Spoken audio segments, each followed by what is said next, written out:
Bonjour Félix. Bonjour Mario. Alors, affaire Roson, on est arrivé à une conclusion hier. Roson avait laissé entendre clairement qu'il voulait aller, ou ses avocats, qu'il voulait aller en appel.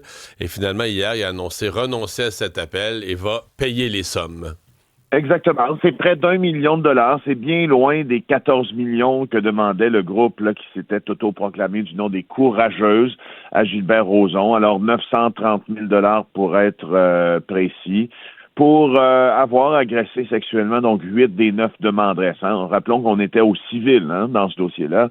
On n'était pas au criminel. Au criminel, ça n'a pas passé le test des tribunaux les accusations qui avaient été portées contre Gilbert Rozon. Mais tout de même, rappelons la décision de la magistrate au civil qui l'avait traité quand même de prédateur sexuel. Alors là, maintenant, Gilbert Rozon ne savait pas trop ce qu'il était pour faire. Est-ce qu'il va décider d'aller en appel? Est-ce qu'il va... Et puis, il pouvait le faire, d'ailleurs. Et là, c'est non. Parce que à la clé de cette entente-là de 930 000 $, les deux parties, chacun de leur côté, là, disent qu'il y aura pas d'appel, c'est fini, les frais vont couvrir les frais liés au jugement, les intérêts et indemnités, et puis certains frais judiciaires, mais il n'y aura pas d'appel. Sauf que, exemple, Patricia Toulan, elle, l'une des plaignantes, elle dit, moi j'ai l'impression de m'être mise à genoux encore, d'avoir cédé à ses conditions, puis c'est encore lui qui mène le jeu, puis nous, on doit accepter ça.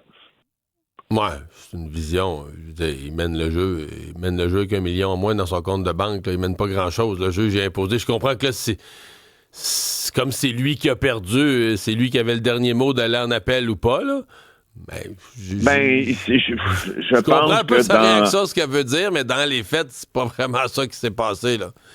En fait, là, pour ce qui est du Gilbert Rozon, dans les faits, là, la justice civile l'a traité de prédateur sexuel. Ça, là, quand tu vas refouiller dans le dossier de Gilbert Rozon, là, dans 10 ans, dans 20 ans, dans 30 ans, si tu ressors ce jugement-là, médias pourraient dire qu'on avait traité Gilbert Rozon de prédateur sexuel. C'est quand même une étiquette que personne ne voudrait avoir.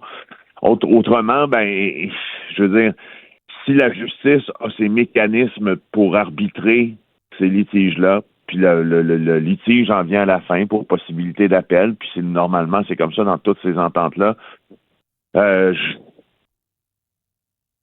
Comment dire? Il n'y a pas beaucoup de possibilités de se réjouir pour les victimes, mais Gilbert Rozon a quand même perdu. Ben oui, clairement. Puis les victimes, ils vont avoir... Je crois qu'il n'y aura pas le montant d'argent demandé, mais ils vont avoir une compensation. Mais ce que j'ai entendu de leur voix, c'est que surtout que c'était plus tellement une question d'argent, c'était une question d'honneur, puis de sentiment d'avoir été entendu, puis d'avoir que justice a été rendue, puis que les choses ont été nommées, comme tu viens de le dire, là, par le juge. Une ordonnance de blocage rendue pour des biens volés qui étaient offerts sur Marketplace. J'aime assez ça, te parler de cette histoire-là de Frédéric Giguère dans le Journal de Montréal ce matin, parce que si vous avez des adolescentes là, à la maison, là, moi j'en ai une, là, Lululemon, là, vous connaissez ça, là, c'est la fameuse marque d'habillement, on pourrait dire de yoga, mais il y a des leggings, il y a des chandails, là. Moi je connais pas, je veux dire, ma fille en porte, je connais pas une de ses amies qui n'en porte pas non plus. Évidemment, des marques comme ça, très populaires, ça attire l'attention des rustlers, n'est-ce pas? Et moi, j'avais fait un reportage à JE là-dessus au cours des derniers mois sur les gens qui revendent plein de biens sur Marketplace, mais je m'étais intéressé à ceux qui revendent des biens qui étaient volés.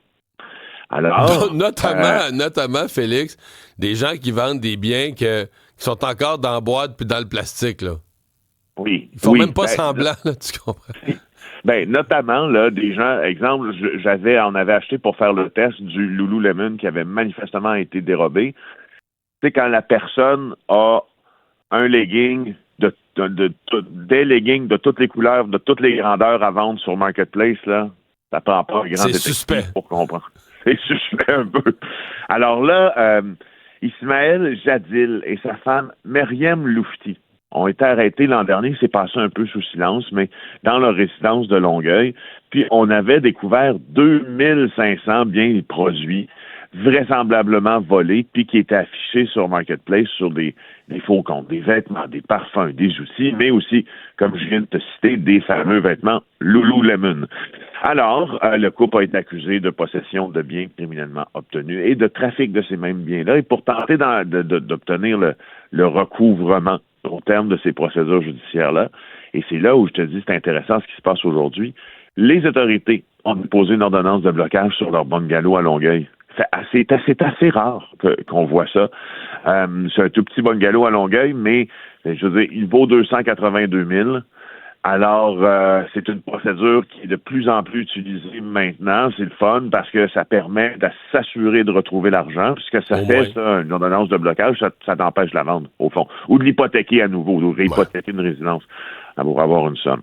Alors, écoute, la question des biens volés vendus sur Marketplace, Mario, là, je suis en tournage présentement à Toronto. Là.